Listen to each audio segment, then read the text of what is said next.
പ്രിയപ്പെട്ട വിദ്യാർത്ഥികളെ, അപ്പൊ നമ്മുടെ മോഡൽ എക്സാം കഴിഞ്ഞു. ചില കുട്ടികൾ ഭയങ്കര സന്തോഷത്തിലും ചില കുട്ടികൾ ഭയങ്കര സങ്കടത്തിലോ. പൊതുവെ ഇങ്ങനെ ഒരു അവസ്ഥയാണ് മോഡൽ എക്സാം കഴിഞ്ഞാൽ ഉണ്ടാവാം. പരീക്ഷ ടഫായിരുന്നു, എന്ത് സംഭവിക്കും ഇനി എന്റെ പബ്ലിക് എക്സാം, ഞാൻ പഠിച്ചതൊക്കെ ഇനി വരുമോ, എങ്ങനെയായിരിക്കും, ഇങ്ങനെ കുറെ വല്ലാത്തൊരു അവസ്ഥയിലായിരിക്കും ഈ ഒരു സമയത്ത് എല്ലാ മക്കളും ഉണ്ടാവാം. ഒരു സ്ഥലത്ത് നമ്മുടെ കഴിവിനെ കുറിച്ച് നമ്മൾ ആലോചിക്കും, മറ്റൊരു സ്ഥലത്ത് നമ്മളുടെ ആത്മവിശ്വാസം എവിടെയോ അങ്ങ് ഇല്ലാതാകുന്ന ഒരവസ്ഥയൊക്കെ ഉണ്ടാവും. ഈ ഒരു സാഹചര്യത്തിലൊക്കെ നമ്മളെപ്പോഴും നമ്മൾ പഠിക്കേണ്ടതും അറിയേണ്ടതും കുറേ കാര്യങ്ങളുണ്ട്. നമ്മൾ കാണുന്ന ഒരുപാട് സക്സസ് ആയ ആൾക്കാരുണ്ട്. അവരൊന്നും ഒരു ദിവസം കൊണ്ട് അങ്ങ് സക്സസ് ആയവരല്ല. അവരുടെ പിന്നിൽ ഒരുപാട് വലിയ ഹിസ്റ്ററി ഉണ്ടടാ മക്കളെ. നിങ്ങൾക്കൊക്കെ അറിയുന്ന രണ്ട് വ്യക്തികളെ കുറിച്ച് ഞാൻ ഇവിടെ പറയാൻ ആഗ്രഹിക്കുന്നുണ്ട്. ഈ രണ്ട് ഹിസ്റ്റോറിക്കൽ ആയിട്ടുള്ള ഈ സ്റ്റോറി കേട്ടാൽ തന്നെ ഇപ്പൊ നിങ്ങൾ അനുഭവിച്ചുകൊണ്ടിരിക്കുന്ന ആ ഒരു പ്രശ്നത്തെ സോൾവ് ചെയ്യാൻ പറ്റുമെന്ന് ഒരു പ്രതീക്ഷയുണ്ട്. ഒന്ന്, നമ്മളൊക്കെ അറിയുന്ന നമ്മുടെ ഇഷ്ടതാരമായിട്ടുള്ള സച്ചിൻ ടെണ്ടുൽക്കറും, മറ്റൊന്ന് വിൽമ റുഡോൾഫ് എന്ന് പറയുന്ന ഒരു അമേരിക്കക്കാരിയുടെയും കഥയാണ് ഞാൻ ഇവിടെ പറയാൻ ആഗ്രഹിക്കുന്നത്. സച്ചിൻ ടെണ്ടുൽക്കറിന്റെ കഥയിലേക്ക് തന്നെ നമുക്ക് ആദ്യം പോവാം. ഓസ്ട്രേലിയയും ഇന്ത്യയും തമ്മിലുള്ള ഒരു മത്സരമായിരുന്നു. ആ മത്സരത്തിൽ ഒരു പ്രത്യേകത ഉണ്ടായിരുന്നു. സച്ചിൻ ടെണ്ടുൽക്കർ ബാറ്റ് ചെയ്യാൻ പോകുന്നത് ആ സമയത്ത് എതിർസ്ഥാനത്തുള്ള അല്ലെങ്കിൽ എതിർപക്ഷത്തുള്ള ബൗളർ ഒരു കന്നി ബൗളർ ആയിരുന്നു. ആ ബൗളറുടെ ആദ്യത്തെ ബോളാണ് എറിയാൻ പോകുന്നത്. ആ ബൗളറുടെ പേരായിരുന്നു ബ്രാഡ് ഹോഗ്. ബ്രാഡ് ഹോഗിനെ സംബന്ധിച്ച് ബ്രാഡ് ഹോഗിന്റെ ആദ്യത്തെ ബോള്, സച്ചിനെ സംബന്ധിച്ച് ഒരുപാട് ബൗളർമാരെ കണ്ട് ലോകം അംഗീകരിച്ചിരിക്കുന്ന ഒരു കളിക്കാരൻ. ആരവങ്ങൾ ഗാലറിയിൽ ഇങ്ങനെ മുഴങ്ങുന്നു. ഓസ്ട്രേലിയക്കാരോട് ഇങ്ങനെ നോക്കി നിൽക്കുന്ന സമയത്താണ് ലോകത്തിനെ ഞെട്ടിച്ച, ഒരുപക്ഷെ സച്ചിനെ പോലും ഞെട്ടിച്ച, അല്ലെങ്കിൽ ബ്രാഡ് ഹോഗിനെ പോലും ഞെട്ടിച്ച ഒരു സംഭവം നടക്കുന്നത്. ബ്രാഡ് ഹോഗിന്റെ പന്ത് സച്ചിൻ ഇങ്ങനെ നേരിട്ട് കൊണ്ടിരിക്കുമ്പോൾ പെട്ടെന്നതാ സച്ചിൻ അങ്ങ് ബൗൾഡ് ആവുന്നത് കാണുന്നു. ഗാലറി അങ്ങ് നിശബ്ദമായി. ഇത് സ്വപ്നമാണെന്ന് അറിയാതെ പോലെ ബ്രാഡ് ഹോഗ് ഗ്രൗണ്ടിൽ ഇങ്ങനെ ആസ്വദിച്ച് അർമാദിക്കുകയായിരുന്നു.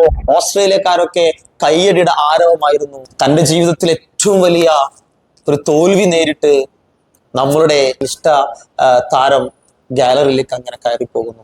അങ്ങനെ കളിയെല്ലാം അവസാനിച്ച് കളിക്കാരെല്ലാം റൂമിലെത്തിയ സമയത്ത് തോൽവിയുടെ അല്ലെങ്കിൽ സച്ചിന്റെ ആ ഒരു വിക്കറ്റിന്റെ സങ്കടത്തിൽ സച്ചിൻ ഇങ്ങനെ ഇരിക്കുമ്പോൾ ബ്രാഡ് ഹോഗ് സച്ചിൻ എടുത്ത് വന്നിട്ട് വളരെ സന്തോഷത്തോടു കൂടി ബ്രാഡ് ഹോഗ് സച്ചിനെതിരെ എറിഞ്ഞ ആ ബോൾ കൊടുത്തിട്ട് പറഞ്ഞു, ഈ ബോളിലായിരുന്നു നിങ്ങളുടെ വിക്കറ്റ് ഞാൻ നേടിയെടുത്തത് എന്ന് പറയുന്നു.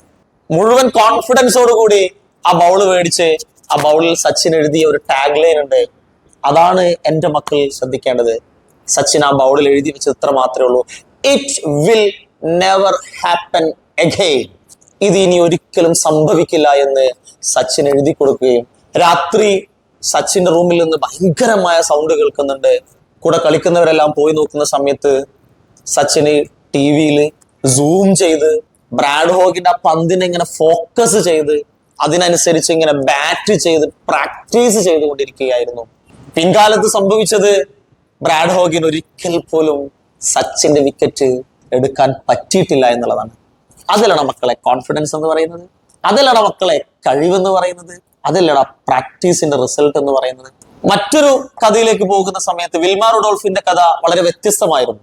സച്ചിൻ എന്ന് പറയുന്നത് ഫിസിക്കലിയും എബിലിറ്റിയിലും ഒക്കെ ലോകം അംഗീകരിച്ച ഒരു വ്യക്തി.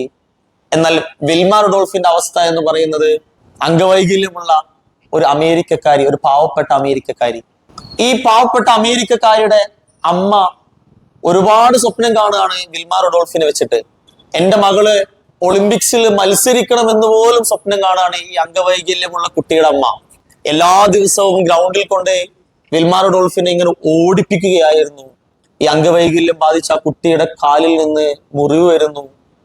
ആ കുട്ടി സങ്കടപ്പെടുന്നു. ആ കുട്ടി ആർത്ത് കരയുമ്പോഴൊക്കെ അമ്മ ഒരിക്കലും ആ കുട്ടിയുടെ ആ സങ്കടത്തിന് ഒരു വില പോലും കൊടുക്കാതെ വീണ്ടും പ്രഷർ ചെയ്തുകൊണ്ടിരിക്കുകയായിരുന്നു. ഒരുപക്ഷെ വിൽമ റുഡോൾഫ് ലോകത്ത് ഏറ്റവും കൂടുതൽ ഇഷ്ടപ്പെടാത്ത വ്യക്തി അമ്മയായിരിക്കാം ആ ഒരു സമയത്ത്. പക്ഷെ പിൻകാലത്ത് 1956-ലെയും 1960-ലെയും ഒളിമ്പിക്സിലെ വിൽമ റുഡോൾഫ് മത്സരിക്കുകയാണ്. 1960-ലെ ഒളിമ്പിക്സിലെ വിൽമ റുഡോൾഫ് 3 റെക്കോർഡുകളാണ് തീർത്തത്. അവിടെയാണ് മക്കളെ ആരുടെ കോൺഫിഡൻസ് എന്ന് പറയുന്നത്? തൻ്റെ മക്കളിലുള്ള അല്ലെങ്കിൽ ആ മാതാവിന്റെ കോൺഫിഡൻസ്. ഏത് ഡിസബിലിറ്റിയെയും എബിലിറ്റി ആക്കാൻ പറ്റുമെന്ന് ജനങ്ങൾക്ക് മുന്നിൽ, ലോകത്തിന് മുന്നിൽ കാണിച്ച ആ മാതാവ്. ഇവിടെ ഈ രണ്ട് കഥകളും മതിയാണ് മക്കളെ നിങ്ങളുടെ +1 എക്സാമിന്, നിങ്ങളുടെ +2 എക്സാമിന് ഫുൾ മാർക്ക് കരസ്ഥമാക്കാൻ. ഒരു സ്ഥലത്ത് കഴിവുള്ള ഒരാളുടെ തോൽവിയും മറ്റൊരു സ്ഥലത്ത് ഡിസേബിലിറ്റി എബിലിറ്റി ആക്കി മാറ്റി കോൺഫിഡൻസിന്റെ കൂടെ വിജയം കരസ്ഥമാക്കിയ ഒരു സ്ത്രീ. ഇവിടെയാണ് എന്റെ മക്കളോട് പറയാനുള്ളത്, നിങ്ങൾ ഒരിക്കലും കഴിവില്ലാത്തവരല്ല. നിങ്ങൾ പ്രാക്ടീസ് ചെയ്തുകൊണ്ടിരിക്കുക. ഇനിയുള്ള 10 ദിവസം നിങ്ങളുടെ വിധി നിർണയിക്കുന്ന ദിവസമാണ്. അതിനു മുന്നേ നിങ്ങൾക്ക് തോൽക്കാം, അതിനു മുന്നേ നിങ്ങൾക്ക് ഇടറാം, അതിനു മുന്നേ നിങ്ങളുടെ കഴിവുകൾ നിങ്ങൾക്ക് അനലൈസ് ചെയ്യാം, അതിനു മുന്നേ നിങ്ങൾക്ക് ആത്മവിശ്വാസം നഷ്ടപ്പെടാം. പക്ഷെ ഏതുവരെയാണ് ഇതൊക്കെ? ഫെബ്രുവരി 29 കൂടി ഇത് അവസാനിക്കണം. മെസോൺ തീർത്തും സജ്ജമായിരിക്കുകയാണ്. നിങ്ങളുടെ കഴിവിനെ ഉയർത്തെഴുന്നേൽപ്പിക്കാനും നിങ്ങളുടെ കോൺഫിഡൻസിനെ നിലനിർത്താനും വേണ്ടി ഫെബ്രുവരി 22 മുതൽ മെസോണിന്റെ മാരത്തോൺ റിവിഷൻ സ്റ്റാർട്ട് ചെയ്യുകയാണ്. നിങ്ങളൊരു പേടിയും പേടിക്കണ്ട. എല്ലാ ടെൻഷനുകളും നമ്മൾ ഇവിടെ അവസാനിപ്പിച്ച് മാർച്ച് 1 നിങ്ങൾ പബ്ലിക് എക്സാം എഴുതാൻ പോകുമ്പോൾ നിങ്ങൾക്ക് ഉണ്ടാവേണ്ട കോൺഫിഡൻസ് എന്ന് പറയുന്നത്, നിങ്ങളുടെ മൈൻഡിൽ വരേണ്ട ചിന്ത എന്ന് പറയുന്നത് സച്ചിൻ ടെണ്ടുൽക്കറിന്റെ ആ തോൽവിയെയും വിൽമാ റുഡോൾഫിന്റെ ആ ഒരു സക്സസിനെയുമാണ്. ഏത് ക്വസ്റ്റ്യനെ നിങ്ങൾക്ക് നേരിടണമെങ്കിൽ വ്യക്തമായ പ്രാക്ടീസ് വേണം. ക്വസ്റ്റ്യൻ പേപ്പറിൽ നിങ്ങൾ ഒരുപാട് ക്വസ്റ്റ്യൻസ് കാണുമ്പോൾ ഒരേ ആൻസർ വരുന്ന വ്യത്യസ്തപരമായ ക്വസ്റ്റ്യനുകൾ നിങ്ങൾ അനലൈസ് ചെയ്തുകൊണ്ടിരിക്കണം.